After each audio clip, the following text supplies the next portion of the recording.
안녕하세요. 10년 전 제게는 누가 봐도 예쁘다고 칭찬할 만큼의 미모가 뛰어난 와이프가 있었습니다. 그때 당시에 저와 아내는 30대 초반의 동갑 부부였었고 초등학교를 다니는 외동딸 아이 하나가 있었습니다.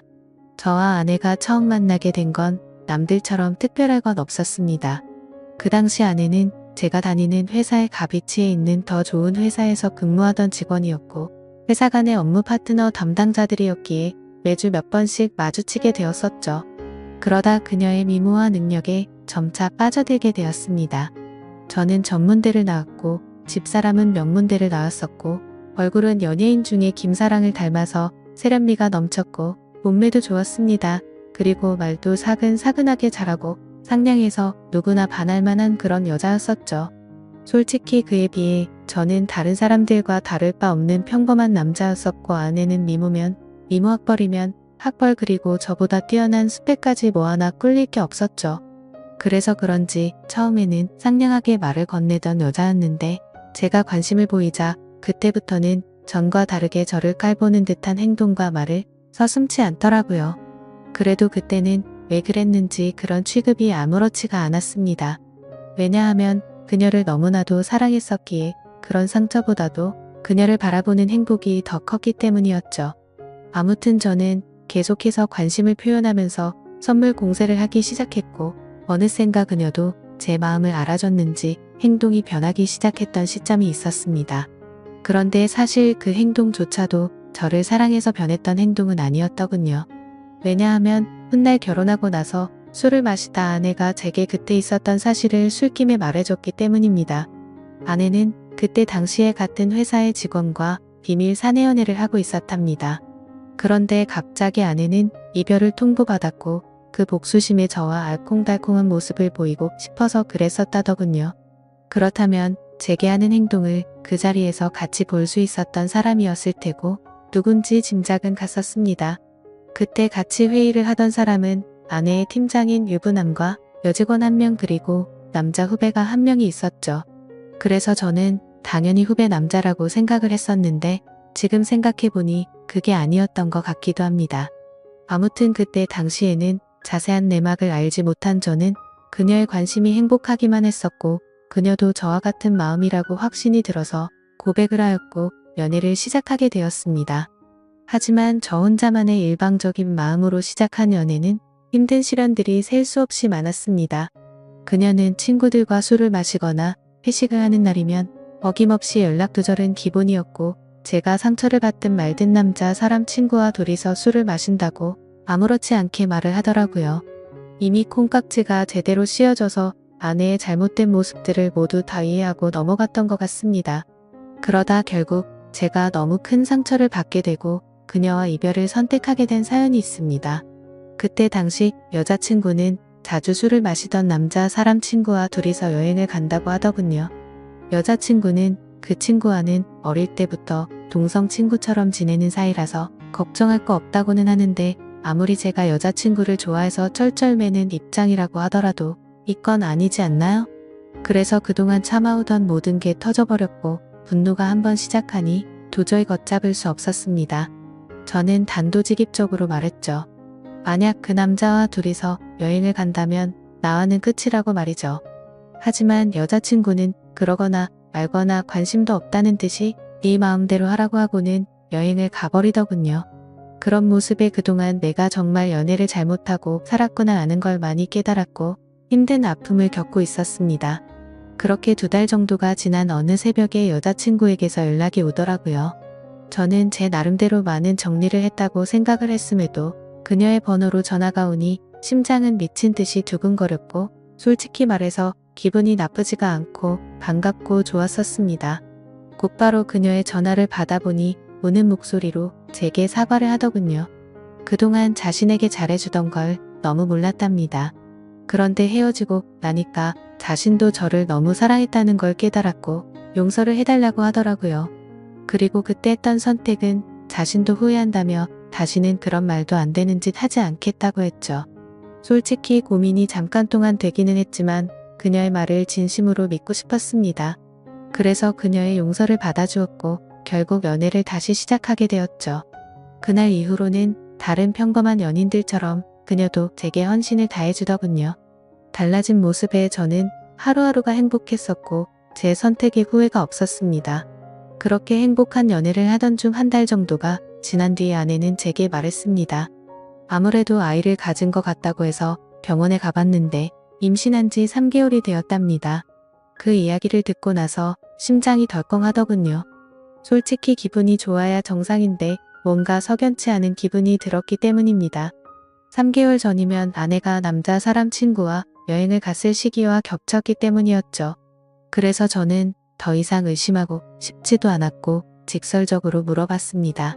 혹시 그 남자랑 여행 가서 별일이 없었던 거 맞냐고 했죠. 그러자 여자친구는 불같이 화를 내면서 무슨 그따위 생각을 하냐고 하더라고요. 정말 그 친구와는 동성 친구처럼 지내는 사이라서 아무 일도 없었답니다. 그리고 정 의심이 되면 나중에 아기 낳아서 유전자 검사를 해도 된다고 하면서 괜히 책임지기 싫으니까 핑계대는 거 아니냐면서 오히려 저를 몰라붙이더라고요. 그래서 일단 당장은 아내의 당당한 태도에 제가 너무 의심만 가지고 기분 나쁜 소리를 한 건 아닌가 싶어서 사과를 했고 결국 아내와 저는 아이를 낳기로 결심을 하고 서둘러서 결혼을 했습니다. 신혼집은 걱정이 없었고 아내도 그걸 잘 알고 있었습니다.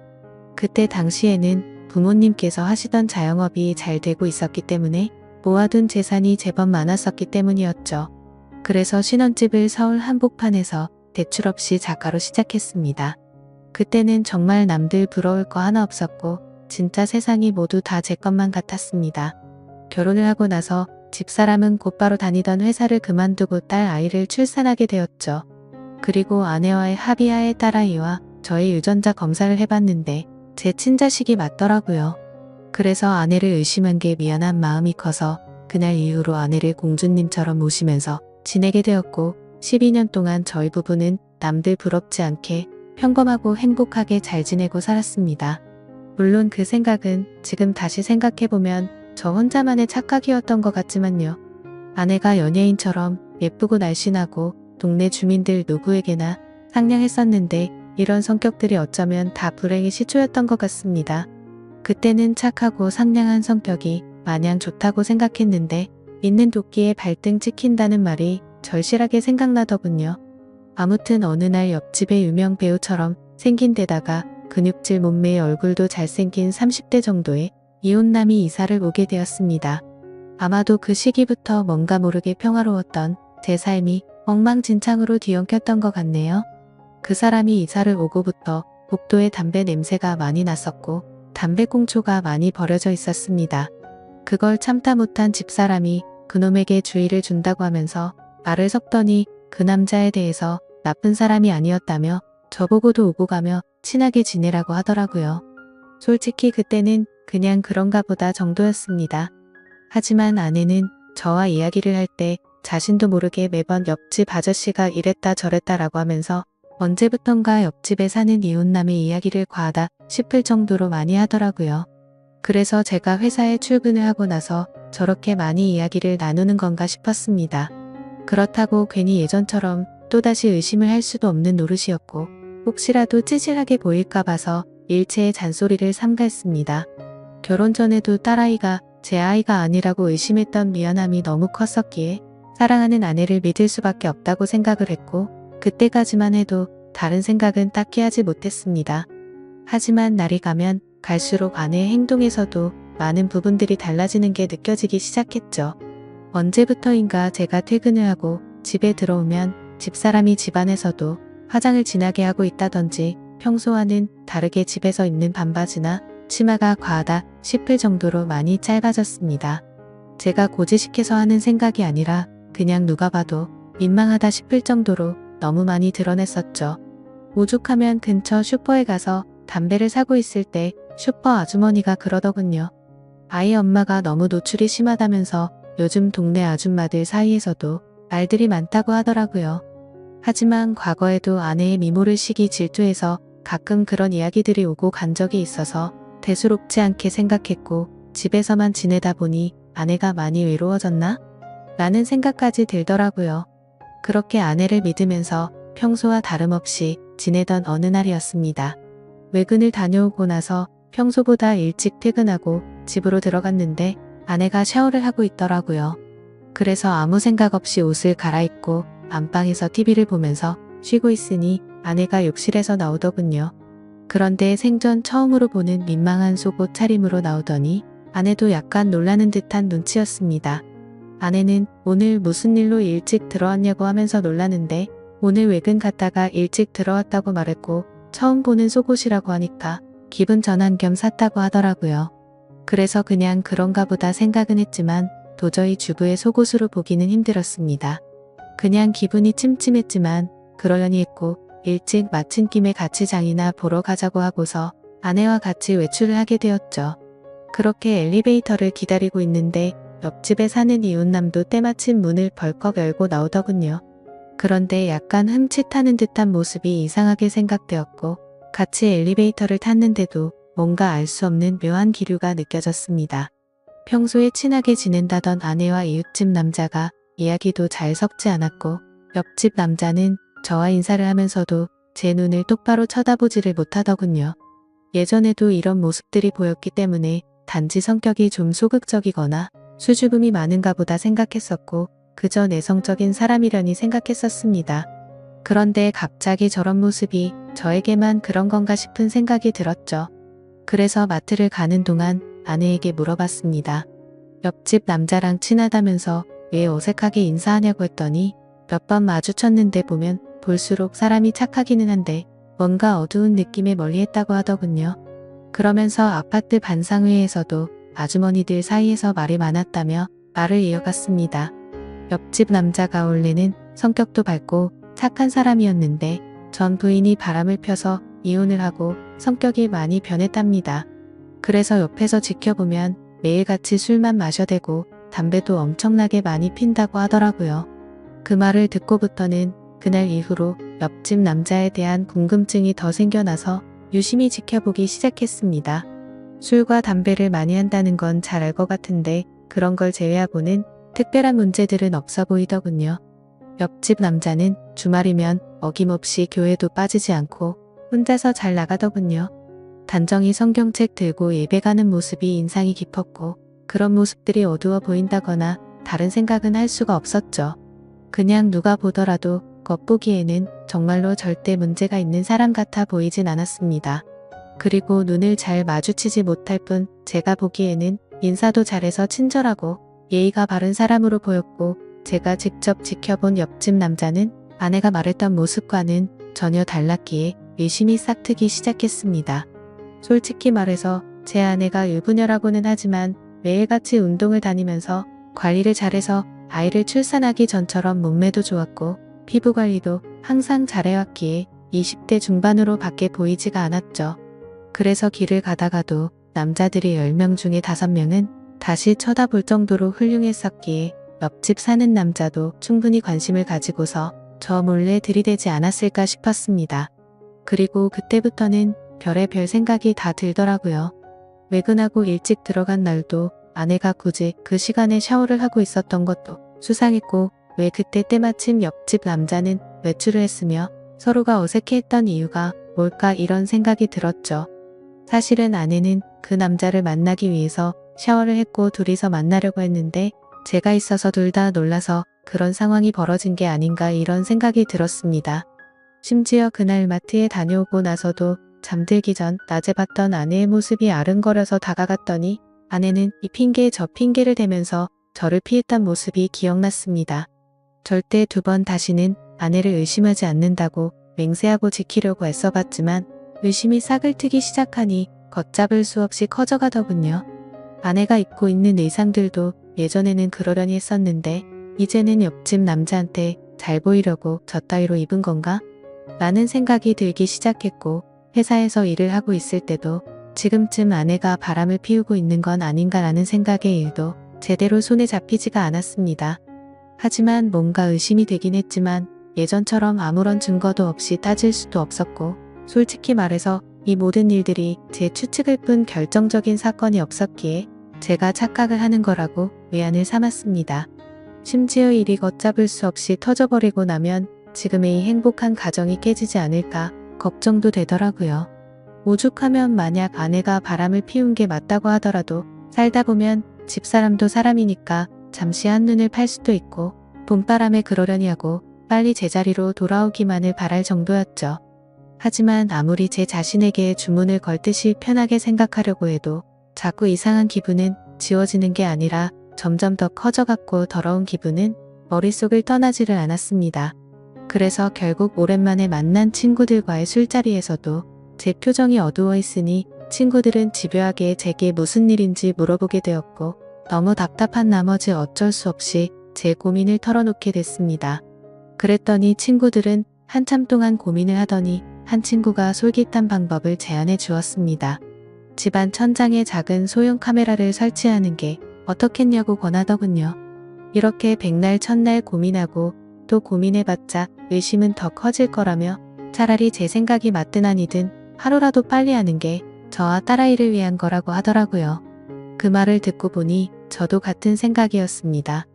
예전에 딸아이의 친자 검사를 할 때도 의심을 하던 시기가 너무 힘들었었고 막상 검사를 할 때는 덤덤했었고 제 친자식이라는 결과가 나오니 더 행복해졌던 전례가 있었기 때문이었죠.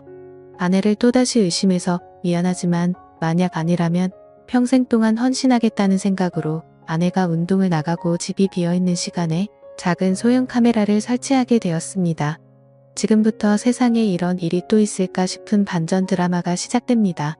저는 저보다 덩치도 좋고 근육질에 탄탄한 몸을 지닌 옆집 남자를 가만두지 않으려고 혼자서 온갖 상상을 했고 혹시라도 벌어질 위기 상황에 대처할 모든 만반의 준비를 하고 마음을 가다듬었습니다.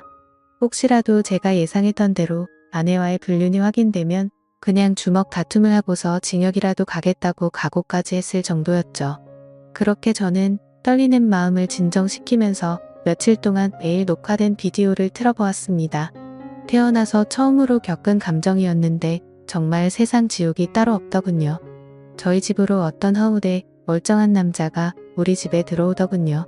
그때부터는 설마 했던 마음이 확신으로 바뀌었고 손이 정신없이 떨렸습니다. 아무튼 집사람과 그 남자와 너무나도 자연스러워 보이더군요. 결국 최악의 상황들이 벌어졌고 제 믿음에 대한 대가는 배신으로 돌아오고 말았던 거죠. 그동안 왜 집사람이 그동안 그런 행동들과 지나친 의상들을 입었는지 그제서야 모든 이유를 알 것 같았습니다. 그러다가 남자가 카메라 쪽으로 뒤돌아서게 되면서 그 정체를 알게 되었죠. 저는 당연히 옆집 남자겠거니 생각하면서 얼굴을 유심히 들여다보고 있는데 깜짝 놀라서 소리를 지를 뻔했습니다. 제가 예상하던 옆집 남자가 아니라 아랫집에 사는 제 딸아이의 친구 아빠더군요. 그 남자의 딸과 제 딸아이가 같은 학교를 다니는 친구라서 부모들끼리도 잘 알고 친한 사이였습니다. 그래서 그런지 이런 말도 안 되는 짓거리를 하고 있었다라는 게 너무 현실감도 없었고 이해도 되지 않더라고요.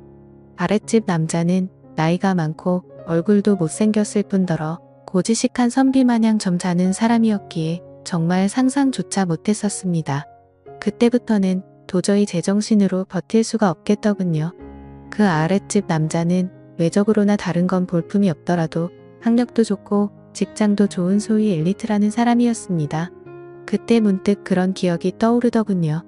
언제 한번 그 집 부부랑 같이 식사를 하던 자리였는데 왠지 모르게 집사람이 평소와 다르게 잘 웃고 기분 좋게 보내더니 집에 돌아와서는 자기가 아래집 남자랑 코드가 잘 맞는다며 그런 헛소리를 주절거리더군요. 솔직히 제가 아랫집 남자를 무시했어서 그랬던 건지 그 말이 전혀 기분이 나쁘지 않았고 그냥 그런가 보다 하고 흘렸던 거죠. 지나고 나서 생각해보니 그때부터 이미 눈이 맞았던 걸 눈치챘어야 했던 건데 제가 너무 한심스럽고 원망스러웠습니다. 저는 너무 열이 받아서 지금까지 벌어진 모든 사실을 인터넷에 올려서 이것들을 온 천하에 알리고 싶었고 두 번 다시는 세상에 차마 얼굴도 못 들고 살게 만들고 싶었는데 차마 딸아이 때문에 도저히 그렇게는 못하겠더군요. 그러면 차라리 평생 죄책감을 갖고 살아갈 수 있게 내가 잘못되는 게 그게 최고의 복수겠거니 생각하고 옥상을 2번이나 올라갔다 내려왔다를 반복했지만 도저히 겁이 나고 용기가 나지 않아서 집으로 돌아왔습니다. 세상에서 가장 큰 분노가 생겼는데도 불구하고 어떤 복수를 하는 것조차 쉽지 않다라는 걸 처음으로 깨달았던 것 같네요. 결국에 어떻게 할지 한참 동안 고민을 하다가 집사람의 부모님에게 이 모든 사실을 알려야겠다고 생각을 했습니다. 곧바로 근처에 살고 있는 저희 누나에게 연락을 해서 저녁에 딸아이 좀 데려가서 맡아달라고 부탁을 했고 그날 저녁 장인어른과 장모님을 저희 집으로 모셔왔습니다.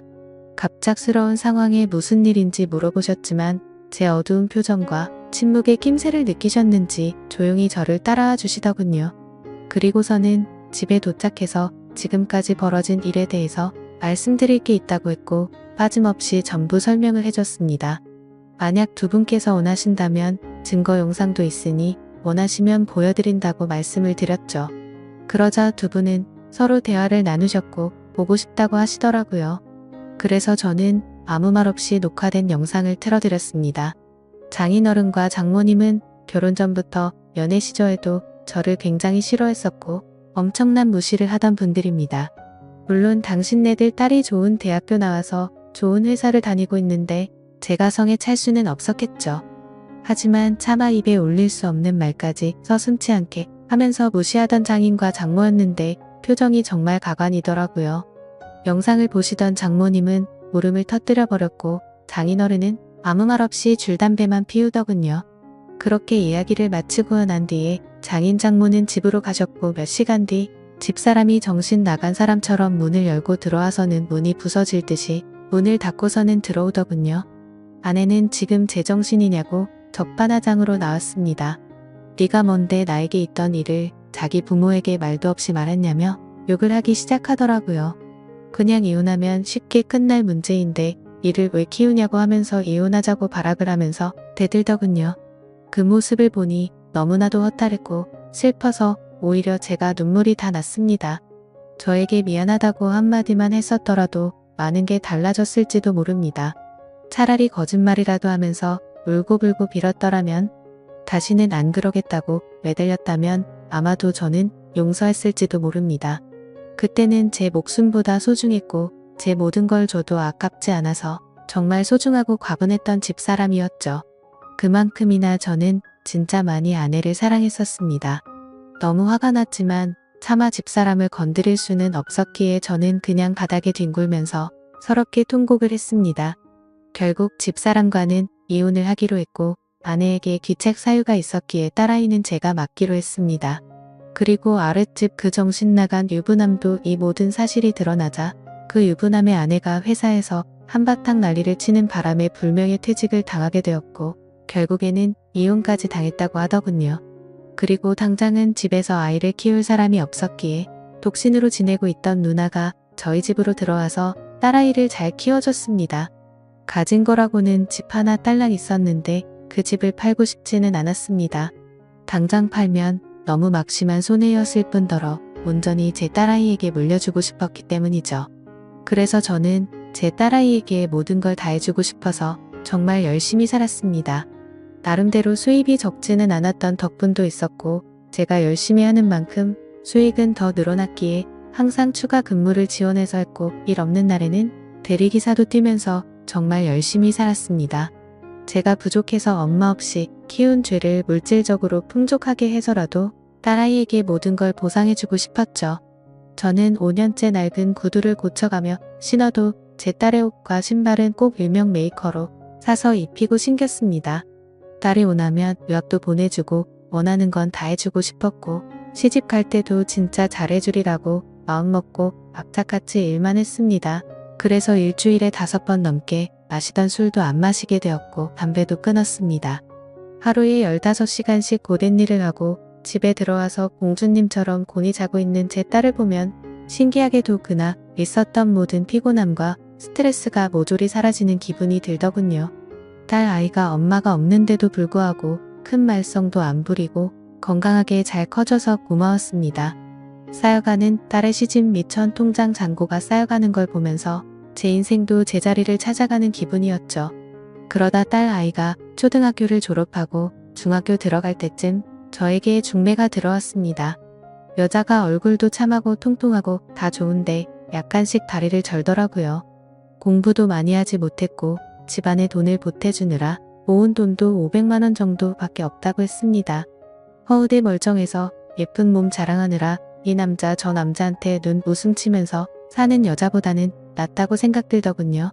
다리를 절어도 마음을 저는 것보다 제대로 정신 박힌 여자가 훨씬 더 낫겠지라고 생각을 했습니다.